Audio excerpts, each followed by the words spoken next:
and welcome back to the CI Diaries. I am so excited today to have my friend Jodi Stokdyk, who is visiting from Northern Illinois, where it's a little colder than down here in Southern Illinois. Jodi and I work together at Senor Woolley. We've worked on a lot of projects there together, and Jodi has a style that I'm so excited to share with you today. We're going to talk about recycled planning, making a unit work across multiple levels, which I think is a stress reliever for a lot of teachers. So, Jodi, I'm going to turn it over to you to tell a little bit about your teaching context. Sure. So I teach in a really small rural district right in the center of Wisconsin, and we've got Oh, you're not in more cow. Illinois? I No, put the Woolley thing together and it makes me feel like you're in Illinois. no, all good. Yep. So I teach in this really small rural district. I'm the only language teacher in my school, and even within the surrounding schools, it's highly uncommon for us to have more than a single Spanish teacher in any given building.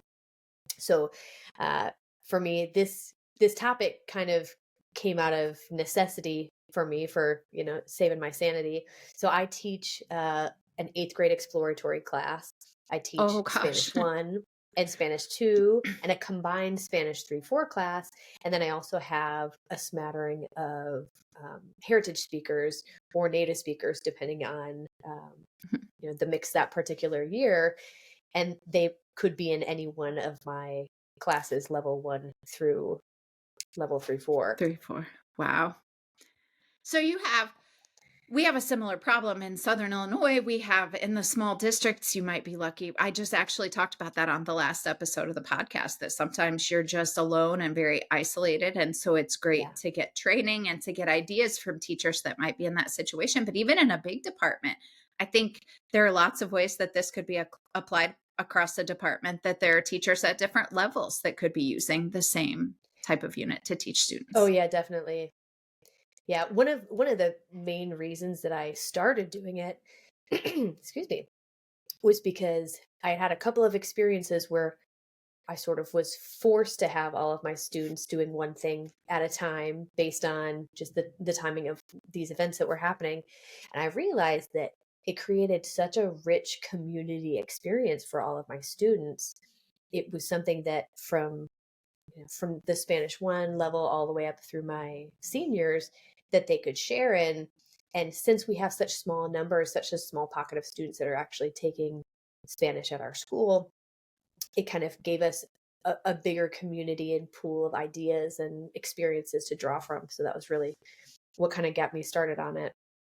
I really love that. I was going to ask you about your inspiration for it. And I think that's great I hadn't really thought about it in those terms, but to have everybody studying the same thing, it gives the feeling like you get at March Music Madness, or like you get when Exactly. you're Yep. doing, Woolly Week, or when something that is across a bigger group, it really builds like a kind of excitement. It does. And Willy Week, that was really the first thing that I had done. The first thing that kind of got me hooked on it was one of the Woolly Weeks. And I thought, if all of my students can share an experience in this story, why can't I do the same thing with another story? Why can't I do the same thing with another like pop culture event or new song that's come out that's fresh and that's on everybody's mind? Why does it have to be just for this group and it can't be for everybody? I really love that.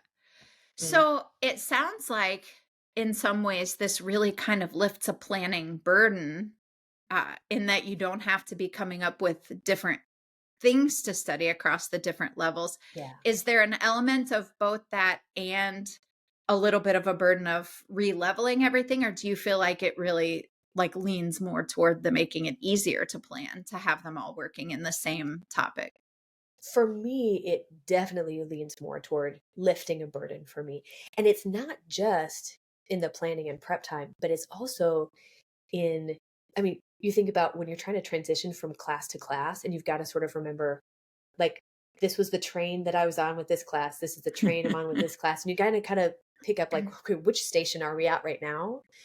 This takes some of that out of it because instead of me having to figure out, okay, so I was on this unit, which is structured completely differently than this unit, you know, basically I Yes. can be doing the same exact activity. If I have manipulatives I can use the same manipulative templates. If I'm doing a gallery walk, I can use the same exact images. If I'm doing a parallel universe, I can have the same screenshots or the same frames from the video up on the board.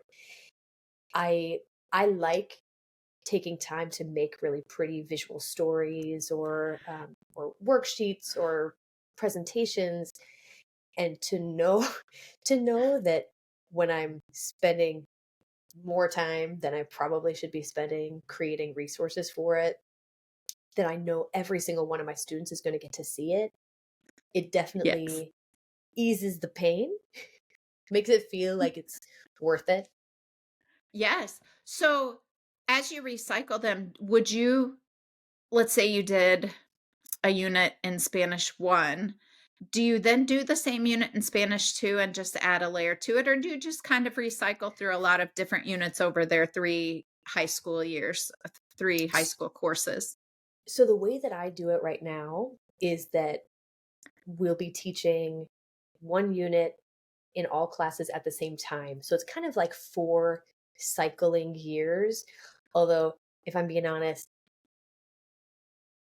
anytime something new and exciting sparks my energy, I might decide, you know what, this year, instead of doing this unit that was fine, I think I'm going to cycle in this one instead. And everybody's going to do this, this 10, 12-day unit of study instead. I So, really love that you said that because the last episode I was talking about how to, like, disrupt your kind of syllabus, like, how do you make changes when you find something that you really wanna teach about? That you and I love that you said that that's something that this gives you freedom to feel like you can do that. If you have yep, kind of a curriculum that goes across 4 years, that opens up so much more space to make it those really fun does. little extras.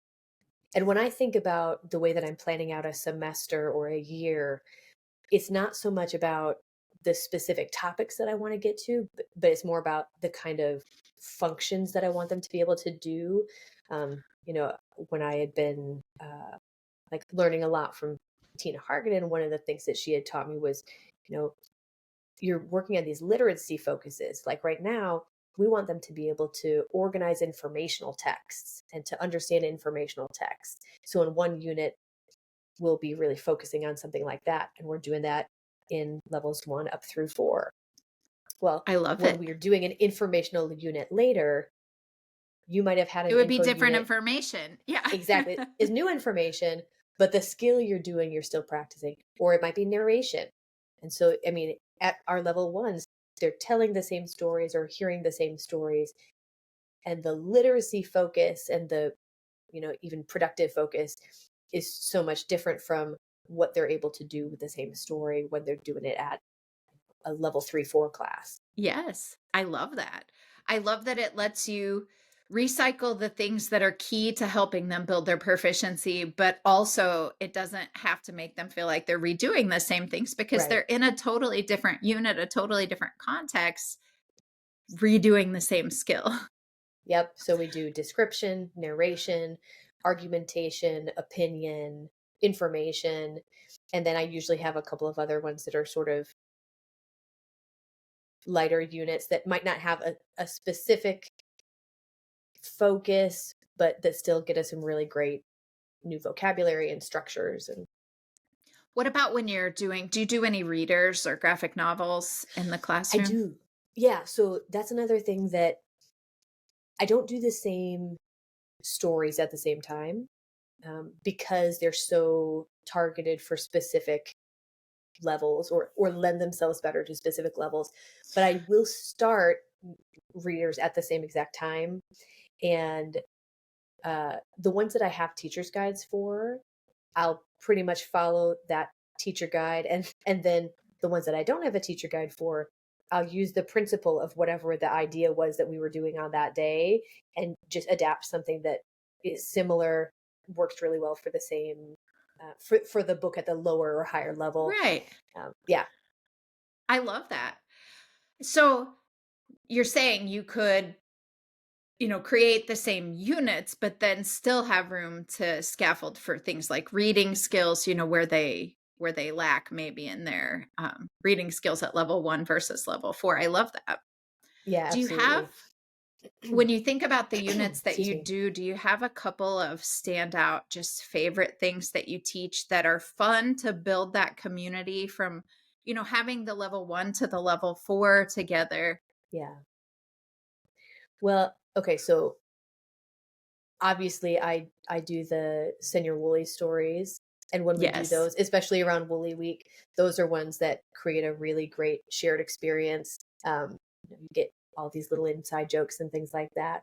But even, you know, I had been looking for some things that were really rich and interesting, and when I was looking at some of the Wayas units that I had sort of set aside for my Spanish fours, and then life just got so busy that I needed to find a way to ease up some of the weight on my shoulders, ease up some of that time burden and mental burden.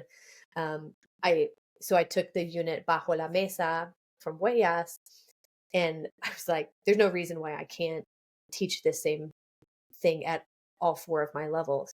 So with a fairly minimal time commitment to tweaking things that were already created in that unit, I took the same readings and then I modified them a little for my Spanish 2 and a bit more for my Spanish ones. And there's no reason why they couldn't use the same content, just tweaked to fit them at an appropriate proficiency level. So Yeah, that I for me love was that. is a big standout. Another one that I Does love is does that change the way that you assess then I know that with that particular way, yes, unit, they do kind of a description of a painting, and yeah. how does that look at level 1 versus level 3 or 4? It does look different in the breadth of what I expect them to be able to produce. At the level ones, because I do it very early on, instead of asking them to produce, I ask them to read and evaluate and match and do some identifying. Because at the point where my kids are getting that unit, they're just not quite ready for me to be like formally assessing them on their Yes. on their production, at least for me. I do the same thing. I feel like I lean really heavily into interpretive in level 1 Yep. because they're carrying around a lot of receptive knowledge, but they don't Yes. have a lot of productive knowledge yet. No, and so I'll have my students come in out of Spanish 1 doing their Bajo la Mesa unit, and they are ending it feeling really confident in what they're able to interpret. Awesome. Yeah. Did you have another one that you liked a lot? Well, there are a couple that I've written. There's one that I had seen the movie The 33, which Oh, is about yes. the Chilean miners that were trapped underground. And then at about the same time, a friend of mine introduced me to the Chilean legend of El Alicanto, which is like I don't know that one. it's like about this bird that might be good luck if you see it, if you're a good person, and then you'll get something good out of it. Or if you see it and you're a bad person, it might lead you down into a tunnel of mazes and leave you in the dark to die. Oh, super. Yep, super fun stories. So I created a set of 3 stories for it and put a lot of time into making these Yes. very beautiful stories. Um, and that's one that I really look forward to telling with my students because it's got we'll tell these stories that are related to um, Chile and mining, and then we'll watch the video afterwards, which is loosely related, but it sparks an interesting connection for them. And Yes. again, it's something that we get to do at at all 4 levels, and it really sort of And like you said, helps my brain. it's such a time investment to create those, like, Yeah, when you do have a unit that you really are excited to present, it does sort of feel like deflating that yeah, okay, Spanish 3 and 4 only meets 1 hour a day. Am I only gonna get right. to use this once today? But now you get to use it every time, just a little bit different. Well, another time that it's uh, really nice for me to be able to teach these units at all 4 levels simultaneously is whenever I think I had mentioned, like, whenever I find a new short video or a commercial or see a music video that I think, oh, this is so beautiful, this is so relevant, this is so current, it is so applicable to what's going on in the world right now. And I used to very much think in the terms of like, okay, what level would this be good for? But I don't feel pigeonholed into that so much anymore because I Yeah. know with fairly small adaptations, I could make any of these songs perfectly as long as they are School appropriate maturity appropriate. wise. Yeah. Yep. But other than that, I can make most of these songs or stories fit into any of my classes. I love that. Yeah. So, as teachers are listening, if this is something that they think, man, I really want, I mean, I'm totally sold. Like, I want to start being able to adapt my lessons and do the same thing across levels.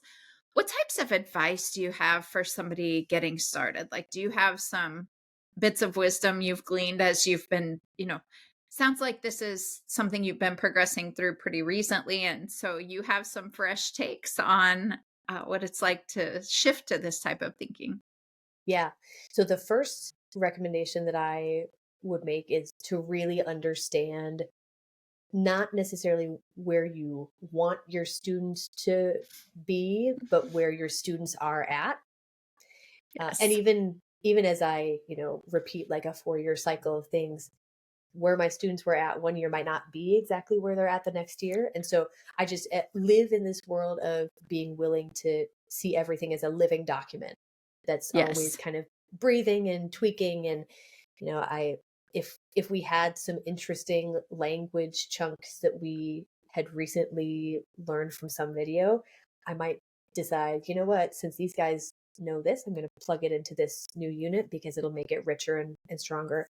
Um, but in that same idea of knowing your students and knowing where they are, I would highly recommend to actually just go through and make yourself something like a language consistency guide. It's something that we do as we're working at Senior Woolley, where we Mm. say at novice low, this is how our sentences are going to look. This is Yes. the structure that we're going to use. These are some really key high frequency chunks of language that I want my students to be hearing often. Here's how I'm going to not limit Kind of mold exactly, my but unit around yes, here's how those. I'm going to mold my Yeah. unit around those and how I'm going to be selective about the new things that I'm going to incorporate so I'm not drowning them in stuff that's unfamiliar. And I think that's, kind of a habit of ours as teachers. We get so excited about a topic, and topics can be so broad that we can Oh, actually yeah. like fire hose them down with all the vocabulary and all the different angles of a Guilty. topic. But I like what you said. You just have to be selective if you know the Hmm. students. This just kind of, this is such a good follow up to the last episode because we talked in that one about knowing your students and just Yeah. being willing to shift to accommodate what they're able to do at any given time. Yep. One more piece of advice Ooh, one more piece of for a advice. newbie that's going to dive Yeah. into.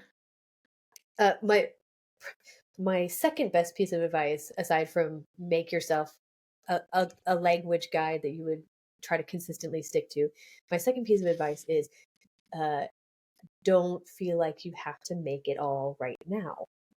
Like find one video, one music video that you love, one song that you love, one story that you love or legend that you heard or something like that. Or even like now that I am using things across all levels, I don't have to be limited to looking just at, excuse me, to looking just at Spanish 1 curriculums or Spanish 4 curriculums. I can look at the Huellas Mhm. units and I can think about using them for all my classes. Or I could look at a Somos unit and think about And how think I'm going to about level it up building for it my up. Yeah. fours. So, one, this is two separate pieces of advice, but I'm going to give it. So the one is don't let yourself be limited. Um, Feel free to take things for your students that are already created and think about how you can level them up or down based on what you need. And two is just pick one interesting, fun resource that you could use as a starting point for a single unit or even a single lesson and play around with leveling it up and down. Like it took a lot of practice for me to get to the point where I can pretty well crank out leveling it through novice low, through intermediate low, in just a matter of a couple of minutes. Um, but it gets faster and faster as you go. Yes. So don't be afraid if it And takes I a little love while the that first couple advice. times. I think that's a good advice for anything that you try in your classroom because we don't have a lot of time and it's very easy to get super overwhelmed and just feel like Yeah. you're bailing water to keep your boat afloat. So Yep. thinking of it in terms of this year, my goal before the end of the year is to do this one time. That's a Right. doable goal. So I Yeah. love It's that not a you doable goal picked to that one. say, I need to make 4 whole years of a curriculum to cycle through. Like, no. Oh, honey, By no. next fall. Like no. Like, nope. We're not doing that. Don't do that. No, I love that advice. That is a really good one. I am so glad that you came to visit and talk Oh, to I us am about too. lesson design and recycling those plans across multiple units. I know that's something that will be a hit even in, I mean, when I think about like textbook units, a level 1 unit is always kind of dry. Like, you don't get to the Yeah, good, interesting stuff. Like there's all I these know. natural disasters in level 3 and stuff. And in level 1, you're doing household chores. So, Yeah. I Like, mean, no, the give us the same good could be stuff. true. Yeah, give us the good stuff. Yeah, How could 100%. you recycle some of that vocab that you're required for by your department in the household chores Hmm. unit, but yet still teach the content that's up in that level 3 unit? I don't know. I think it would be workable if the department was Oh, kind of yeah. amicable to trying something new. So I love It it. gets your creative juices going a little bit. Sometimes we need It that. does. Sometimes that's what We keeps us do. going. Exactly. And Yeah. these days teaching can be hard. So you need whatever you Yeah. can get to keep going. Well, thank you for coming and thank you everybody for watching. We will see you again on the next episode. Bye bye.